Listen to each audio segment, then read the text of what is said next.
हाँ जी, hi everyone. तो welcome to the channel. और इस वीडियो में मैं आपको चैप्टर नंबर 1 स्टार्ट कराने वाला हूँ। चैप्टर नंबर 1 को हिंदी में क्या बोलते हैं? अध्याय 1। इसका नाम है क्या? व्यष्टि अर्थशास्त्र का परिचय, या सिंपल इंग्लिश में बोलते हैं इंट्रोडक्शन। तो परिचय परिचय वाला चैप्टर है आपका। इस चैप्टर में आपको टोटल जो है ना 13 टॉपिक्स पढ़ने हैं आपको गिनती के। और ये कितने मार्क्स के लिए पढ़ने हैं? तो फाइनल एग्जाम में इस चैप्टर से आपके 4 मार्क्स का क्या है, एग्जाम में क्वेश्चंस आएगा आउट ऑफ 80 नंबर। ठीक है, बिकॉज 20 मार्क का तो आपका क्या है, प्रैक्टिकल और प्रोजेक्ट। ओके, तो 4 मार्क्स का आएगा। और जो हाफ ईयरली है ना, उसमें आपको 4 से ज़्यादा मार्क्स का ही क्वेश्चन आने वाला है। ये जो चैप्टर है, ये जो अध्याय है ना, बहुत ही आसान सा अध्याय है।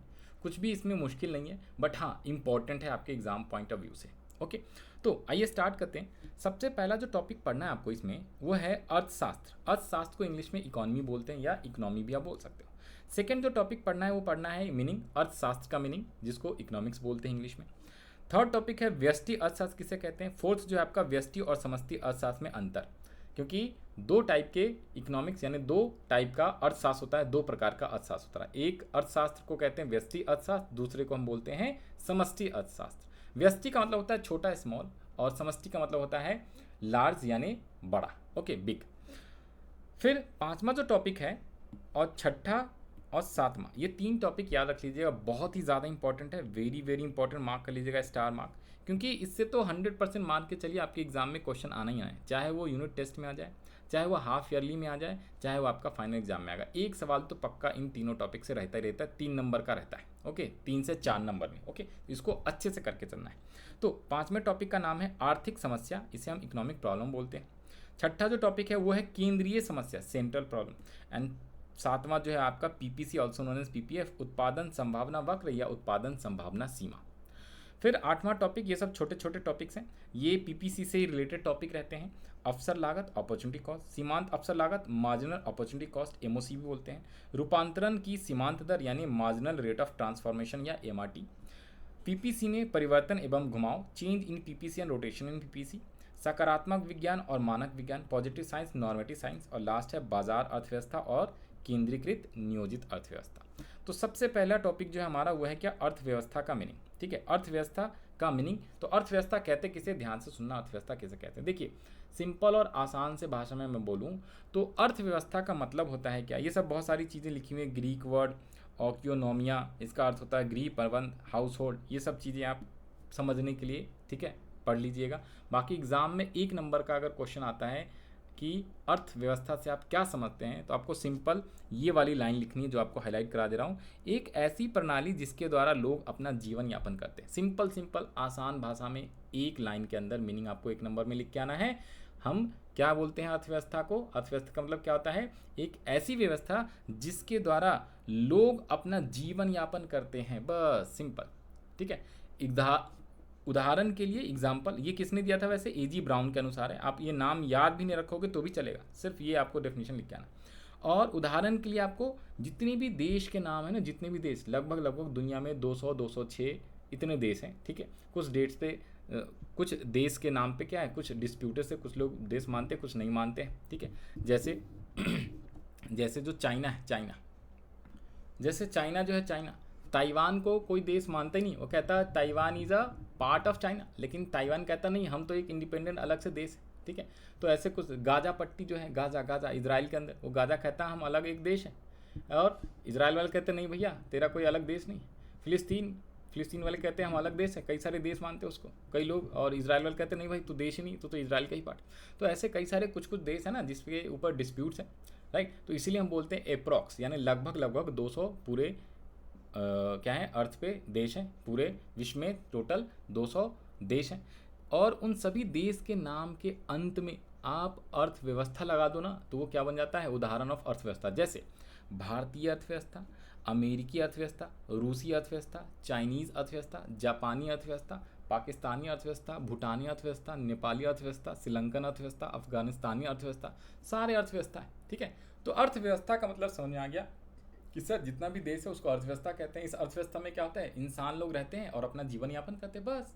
तो अर्थव्यवस्था एक ऐसी प्रणाली है जिसके द्वारा लोग अपना जीवन यापन करते हैं, बस खत्म, 1 नंबर। सेकंड जो डेफिनेशन है, सेकंड टॉपिक है, सेकंड दूसरा पॉइंट है, वो है आपका सबसे ज़्यादा इंपॉर्टेंट, इससे क्वेश्चंस आने के चांसेस बहुत ज़्यादा रहता है यूनिट टेस्ट या जो हाफ ईयरली होते हैं उसमें 1 नंबर में आ सकता है। अर्थशास्त्र का मतलब क्या होता है? अब देखिए अर्थशास्त्र क्या होता है, इसके लिए आपको यहाँ पे समझना है, ध्यान से देखो। सपोज ये मान लीजिए ये अर्थ, एग्जाम्पल के लिए, उदाहरण के लिए, मेरी डायग्राम पे मत जाना, मान लो ये अर्थ है यानी कि पृथ्वी। अब एक बात बताओ आप, पृथ्वी पे देखना जी, पृथ्वी में एयर भी है, वाटर भी है यानी हवा भी है, जल भी है, हिंदी में लिख लो सर, हिंदी में मतलब जल है, हवा है, ठीक है, पेड़ पौधे हैं, जीव जंतु हैं, ठीक है, पक्षी हैं, बहुत सारे जानवर हैं। तो ये जितने भी चीज़ें हैं ना, इन सबको बोलते हैं संसाधन। क्या बोलते हैं? संसाधन। और ये जो संसाधन है ना, वो क्या है? लिमिटेड। आप यहाँ पे बना लो जी, ठीक है। जितने भी संसाधन, ये मान लीजिए ये अर्थ है, पृथ्वी पे बहुत सारे संसाधन हैं, जैसे हवा, पानी, ठीक है, जंगल, पौधे, पक्षी, पेड़, जंगल, पेड़ हो गया, ठीक है, पक्षी, जानवर, जितने भी है ना, ये सब के सब क्या है, याद रख लीजिए, इन सबको हम क्या बोलते हैं? संसाधन। और ये संसाधन क्या है? ये संसाधन सीमित है, सीमित। अच्छा, सीमित का स्पेलिंग, हाँ जी, सीमित में ये होना चाहिए। ये जितने भी संसाधन हैं वो क्या हैं? वो सीमित। जितने भी संसाधन हैं वो सारे के सारे सीमित, ठीक है। जितने भी संसाधन हैं वो सीमित है। अब ध्यान से देखिएगा, लेकिन ध्यान से देखो, इस पृथ्वी पे इंसान भी रहते हैं बहुत सारे।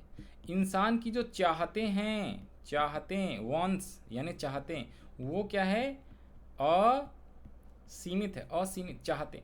तो जो उसकी चाहते हैं वो असीमित है, जो संसाधन है वो सीमित है।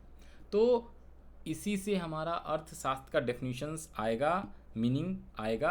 अर्थशास्त्र का मतलब क्या होता है? अपने, या अर्थशास्त्र का मतलब होता है सीमित साधनों से मनुष्य की असीमित आवश्यकताओं, चाहते हैं या आवश्यकताएं भी बोलते हैं,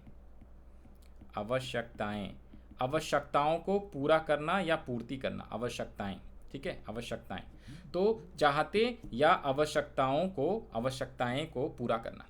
तो यही डेफिनेशन आपको लिख के आना है, सिंपल। ये जो हाईलाइट कराना है यही 1 नंबर में, ये सब समझने के लिए आपको, ठीक है, अच्छे से एक्सप्लेनेशंस के लिए याद रखना है सिर्फ और सिर्फ ये लाइन, ये पढ़ के आपको समझ के रखना है। तो देखिए, अर्थशास्त्र वह अध्ययन है जिसमें यह समझा जाता है कि लोग सीमित यानी दुर्लभ संसाधनों का उपयोग अपनी असीमित इच्छाओं को पूर्ति के लिए कैसे करते हैं। बस इतना आप लिख लीजिए, आपको 1 में 1 नंबर मिल जाएगा। 1 ही नंबर का आना है, 1 लाइन में लिखना है। लेकिन बहुत अच्छे से समझने के लिए आपको क्या ये याद रख लेना है। देखो, एक रॉबिन्सन थे, रॉबिन्सन ने अर्थशास्त्र का क्या है, अर्थशास्त्र का डेफिनेशन, परिभाषा कैसे लिखा था? अर्थशास्त्र एक विज्ञान है जो मानव व्यवहार का अध्ययन करता है, जहां असीमित इच्छाओं को एंड्स बोलते हैं, वांट्स भी बोलते हैं, और सीमित संसाधन यानी मीन्स होते हैं जिनके वैकल्पिक उपयोग होते हैं। और एक एडम स्मिथ भी नाम आएगा, जो सेकेंड बुक पढ़ेंगे ना स्टैट्स का, उसमें एडम स्मिथ का भी नाम आएगा। बहुत सारे इकोनॉमिस्ट लोगों ने अर्थशास्त्र का अलग अलग परिभाषा दिया है अपने अपने वर्ड्स में। तो जिसमें सबसे पहला जो इंसान था, ठीक है, वो एडम स्मिथ था। 1776 ईस्वी में, यहाँ पे ईयर नहीं लिखा हुआ है, 1776 में उन्होंने अपनी एक किताब लॉन्च करी थी जिसका नाम था द वेल्थ ऑफ नेशन। पूरा बुक का नाम है an inquiry into the nature and causes of wealth of nation. ये सब चीज़ आपको पढ़ना है, ठीक है, इसलिए याद रख लेना है। उनको हम आधुनिक अर्थशास्त्र का जनक मतलब फादर ऑफ इकोनॉमिक्स बोलते हैं। लेकिन फादर कौन सा? Father of economics, father of modern economics. क्यों सर, क्यों? क्योंकि सर हमें पता है हमारे भारतीय अर्थव्यवस्था में चाणक्य, ठीक है, मौर्य, गुप्त, ये सब 2000, 3000, 4000 साल पहले से अर्थशास्त्र का, ठीक है ना, वो पढ़ाते हुए आ रहे हैं, ठीक है, और अर्थशास्त्र समझते हुए आ रहे हैं। तो उस समय पे क्या होता, किताब उतनी होती नहीं थी।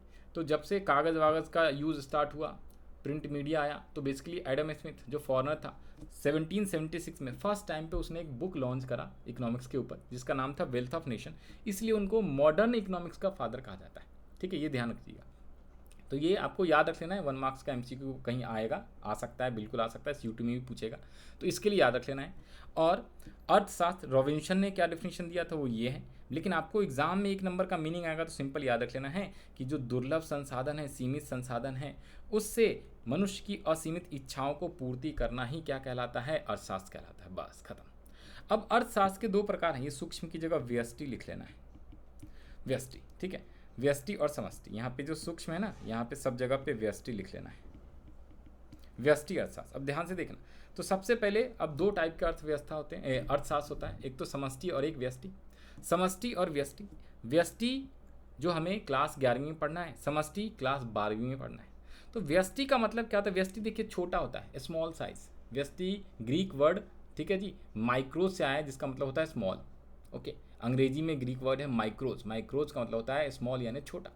तो व्यष्टि अर्थशास्त्र क्या होता है? व्यक्तिगत इकाइयों के व्यवहार का अध्ययन करता है, जैसे एक फॉर्म एक उपभोक्ता, मतलब एक सिंगल फॉर्म सिंगल उपभोक्ता, एक उपभोक्ता ने कितना मांग करा, एक विक्रेता ने कितना प्रोडक्शंस करा, उत्पादन करा, जब इसका अध्ययन करेंगे तो व्यष्टि शास्त्र में। लेकिन एक अर्थव्यवस्था में बहुत सारे उपभोक्ता रहते हैं, बहुत सारे विक्रेता रहते हैं, तो उन सब का अगर मान लो सारे उपभोक्ताओं का मांग, जिसको हम बोलते हैं समग्र मांग, उसका अध्ययन करेंगे तो समष्टि अर्थशास्त्र कहलाएगा। और ये चीज़ें क्लास 12 में हमें पढ़ना है, aggregate demand, aggregate supply, diagram वगैरह भी बनाना है।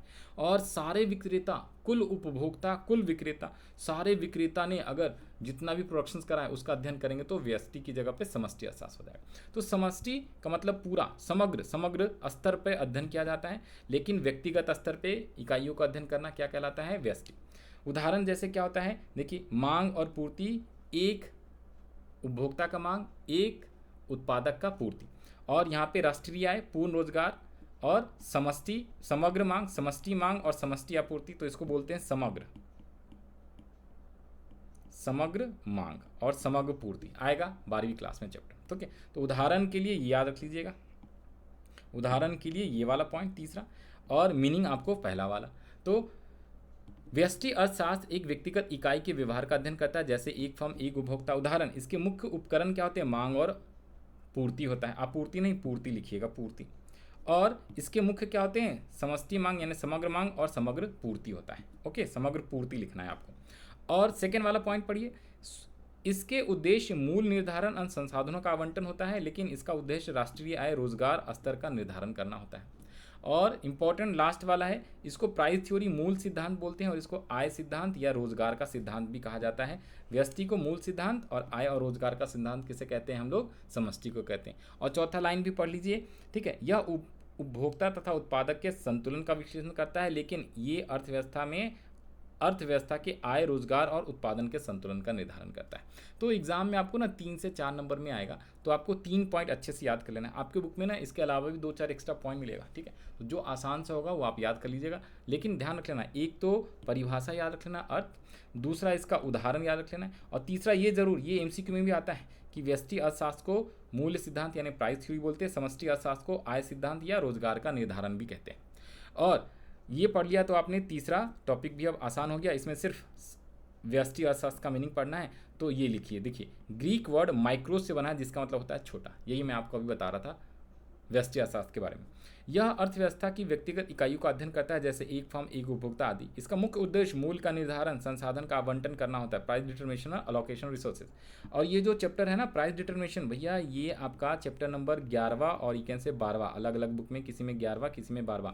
कीमत निर्धारण, ये आपको अलग से पढ़ना भी है कि कैसे कीमत निर्धारण किया जाता है। आपके पास जो भी बुक है संदीप गर्ग या टीआर जैन, उसमें देख लीजिएगा 11वां या 12वां चैप्टर होगा, price determination also known as कीमत निर्धारण। फिर इसके अलावा है, इसके मुख्य उपकरण क्या है? मांग तथा पूर्ति, आपूर्ति नहीं पूर्ति लिखिएगा। और मूल्य का सिद्धांत थ्योरी भी इसको कहते हैं व्यष्टि अर्थशास्त्र को। तो हमने इस वाले वीडियो के अंदर, ये फर्स्ट लेक्चर है पार्ट 1, इसमें हम लोगों ने 13 में से 4 टॉपिक्स कवर कर लिया, 4 टॉपिक समझ लिया। इसके बारे में कोई सा भी थोड़ा सा भी कुछ भी दिक्कत है तो आप कमेंट सेक्शन में लिख सकते हो।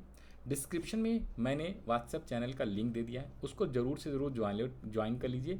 वहाँ पे जाके आप ये जो नोट दिख रहा है, आप फ्री ऑफ कॉस्ट वहाँ से आप डाउनलोड कर सकते हैं, ठीक है जी। और मेरे साथ कनेक्ट हो सकते हैं व्हाट्सएप चैनल के थ्रू। और साथ साथ में ध्यान देना, ये जो चैप्टर्स है ना बहुत ही आसान है। हमने 4 टॉपिक पढ़ा है, ये 5वां 6ठा बहुत ही ज़्यादा इंपॉर्टेंट है, इसको हम लोग नेक्स्ट वीडियो में कवर करेंगे। इसके बाद वाले भी टॉपिक नेक्स्ट वीडियो में कवर करेंगे। ओके, तो इस वाले वीडियो के लिए इतना ही रखते हैं। Okay, bye bye, all the best to all of you जिनका एग्जाम है, फाइनल एग्जाम हो चाहे मिड टर्म एग्जाम हो चाहे यूनिट टेस्ट की तैयारी कर रहे हैं। किसी भी प्रकार का कोई भी डाउट होगा, दिक्कत होगा, आप कमेंट सेक्शन में लिख सकते हैं।